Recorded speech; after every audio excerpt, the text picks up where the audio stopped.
my 40 years inside this monastery, I have seen one thing destroy more wealth than any bad investment ever could. More than stock market crashes, more than business failures, more than economic recessions. One thing: the wrong people. I have watched brilliant men lose everything, not because they were foolish with money, but because they were foolish with who they allowed into their inner circle.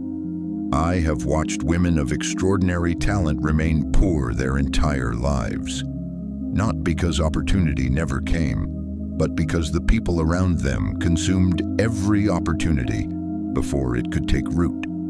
Today, I am going to teach you something no financial advisor will ever teach you: how to identify, with absolute precision, the toxic people who are quietly destroying your wealth right now. Some of them you call friends, some of them you call family, some of them you call yourself. Stay with me, because what I am about to reveal may be the most valuable lesson of your financial life. Let me begin with a story from ancient China. There was a prosperous village nestled between two mountains. Every year, the harvest was plentiful. Every family had enough. The village grew richer year after year. Then one year, a drought came. Resources became scarce, and something changed in the village. Some villagers shared what little they had. They organized, they planned, they looked for solutions together. But others began to steal, to gossip, to manipulate, to pull down anyone who showed signs of surviving better. The drought lasted 2 years. When it ended, the village was divided into two groups: those who had grown stronger and those who had grown bitter. The wise elder of the village gathered everyone together, and he said one thing: the drought did not create the toxic people among you. The drought simply revealed them. They were always there, hiding behind comfort, waiting for pressure to show their true nature. I want you to remember that. Toxic people are not created by hard times. They are revealed by hard times.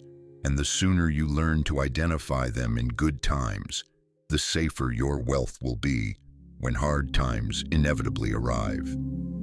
The first type of toxic person I call the dream killer. You know this person. You have met this person. You may be living with this person. Every time you share an idea, they have a reason why it won't work. Every time you express excitement, they introduce doubt.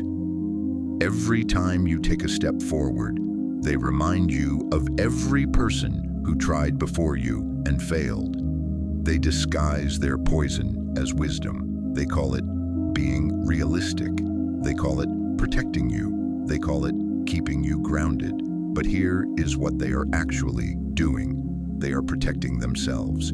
Because if you succeed, their decision to never try becomes impossible to justify. Your success is a mirror they cannot bear to look into, so they kill your dream before it can grow into proof that they were wrong about life. In ancient monasteries, we had a test for this.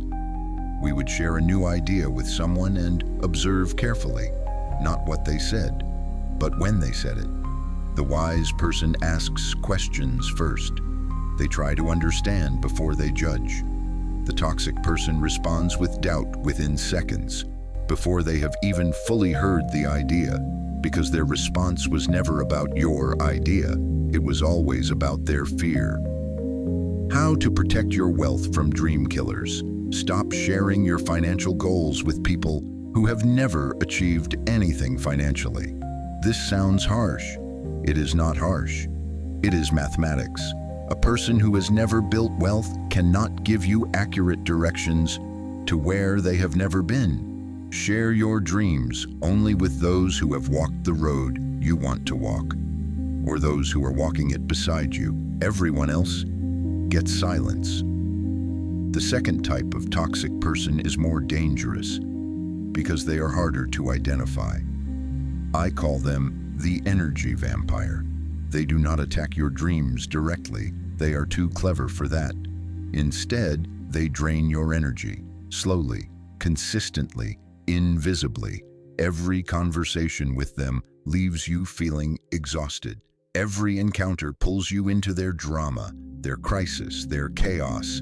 They always have a problem, and somehow, their problem always becomes your problem. Their relationship crisis consumes your evening. Their financial emergency consumes your savings.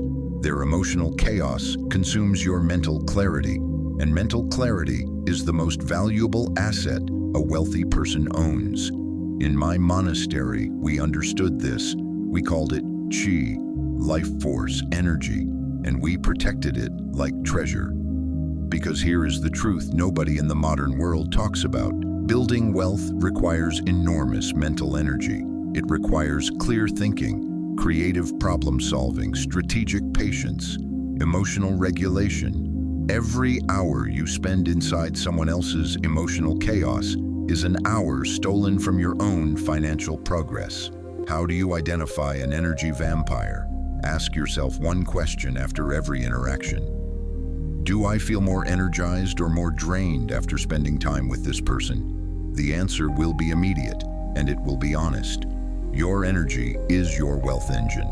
Protect it with the same ferocity you would protect your bank account, because ultimately, they are the same thing. The third sign is the most insidious, the most difficult to see, and the most destructive of all. I call this person the subtle saboteur. Unlike the dream killer, who attacks openly, the subtle saboteur appears to support you. They smile at your success. They congratulate your wins. They say all the right things. But watch carefully. Watch what happens after the smile. They casually mention someone who failed doing what you're doing. They innocently suggest you might be moving too fast. They helpfully share an article about why your industry is struggling. They lovingly remind you of your past failures at exactly the moment you need confidence most. Every single action is deniable. If you call them on it, they look wounded.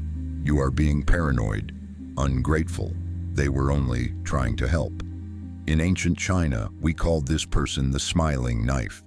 The blade you see, you can avoid. The blade disguised as friendship, cuts deepest. Here is how to identify a subtle saboteur. Watch their pattern, not their words. One discouraging comment is coincidence. 2 is a pattern. 3 is a strategy. Watch how they respond when you share good news. The genuine supporter feels joy without reservation. The subtle saboteur always finds the shadow inside your sunshine, always. And that shadow, over months and years, becomes the darkness that swallows your ambition whole. Now let us talk about the toxic person that most people are too uncomfortable to name, the constant borrower. This person has borrowed money from you more than once, and more than once. The repayment was late, partial, or absent, but they always have a reason, always have an explanation, always have a promise. And you, because you are kind, because you do not want to damage the relationship, you say yes again. Let me tell you what is actually happening. Every rupee, every dollar, every coin you lend to someone who does not repay is not a loan. It is a purchase. You are purchasing a lesson about that person's character, and the lesson is this. This person values their comfort more than your trust. In ancient monasteries, we had one simple rule about money and relationships. Never lend what you cannot afford to give, because in your heart, you must treat it as a gift. And if it comes back, wonderful. If it does not, you have lost money, not a friendship. Because a friendship that requires your financial sacrifice to survive was never a friendship. It was a transaction, and you were always on the losing end of it. The constant borrower does not just take your money. They take something more valuable. They take your financial momentum. Every rupee lent and not returned is a rupee not invested, not compounding, not growing, not building your future. Set boundaries around your money with the same firmness. You set boundaries around your time. Both are finite. Both are irreplaceable. Both deserve protection. The fifth type of toxic person is one of the most common and one of the least discussed. I call them the comparison merchant. This person's primary currency is comparison. They are always telling you what someone else has that you don't, what someone else achieved that you haven't, what someone else's child, spouse, career, house, car looks like compared to yours. On the surface, this seems harmless, even motivating. But here is the deep poison hidden inside constant comparison. It disconnects you from your own path. When you are constantly measuring yourself against someone else, you are running someone else's race, with someone else's finish line, by someone else's rules, and you can never win a race that was never designed for you.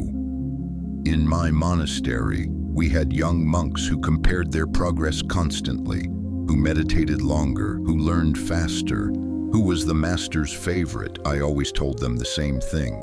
The monk who watches another monk's bowl always lets his own bowl go empty.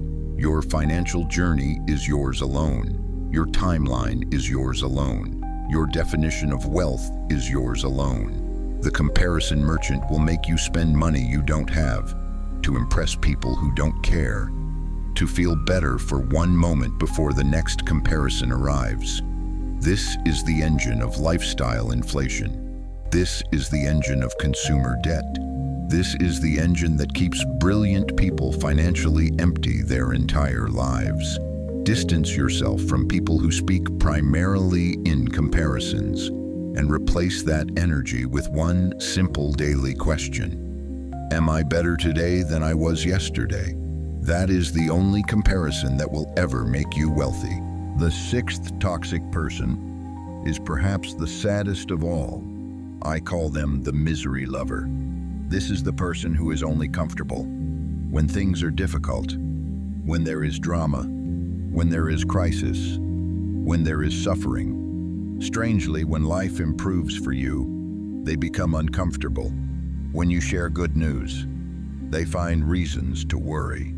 When your finances improve, they introduce new problems for you to focus on, because your peace is a threat to their chaos. Your progress is a mirror of their stagnation. Your joy makes their misery impossible to justify. The misery lover does not want you to fail. That would be too obvious. They simply need you to remain at their level, just below the threshold of genuine success, close enough to hope, far enough from achievement, that you remain available to suffer alongside them. Here is how to identify them. Notice how they respond. When you are genuinely happy, genuinely peaceful, genuinely thriving, do they celebrate with you, or do they immediately introduce a reason for concern? Pay attention. The misery lover cannot hide. In the presence of your genuine joy, it makes them deeply uncomfortable, and that discomfort always shows. Now you know how to identify them. But the question everyone asks next is, how do I remove them? Especially when they are family, especially when history connects you, especially when love is involved. I want to give you the most honest answer I can. You do not always need to remove people. Sometimes you simply need to change your proximity to them. The bonsai tree must be pruned, not destroyed, pruned. Some branches must be cut so the tree can breathe, so light can reach the center, so the roots can grow deeper. In practical terms, this means three things. First, stop sharing. Stop sharing your goals, your plans, your financial progress, your dreams, your fears, with people who have proven they cannot be trusted with them. Second, reduce time. You cannot always remove people, but you can reduce the percentage of your life they occupy, from daily to weekly, from weekly to monthly. The distance creates protection. Third, add better people. The fastest way to reduce the influence of toxic people is not subtraction, it is addition. Add one person to your life who is building what you want to build, who thinks the way you want to think, who lives the way you want to live. Their influence will naturally reduce the space toxic people occupy in your mind and your time. The greatest investment you will ever make is not in stocks or real estate or any financial instrument. It is in the quality of people you allow into your inner world. Guard that world carefully. Prune it regularly. Water only what deserves to grow. The dream killer, give them silence. The energy vampire, give them distance. The subtle saboteur, give them awareness. The constant borrower, give them limits. The comparison merchant, give them pity. The misery lover, give them peace. But never give any of them your future. Your wealth is not just money.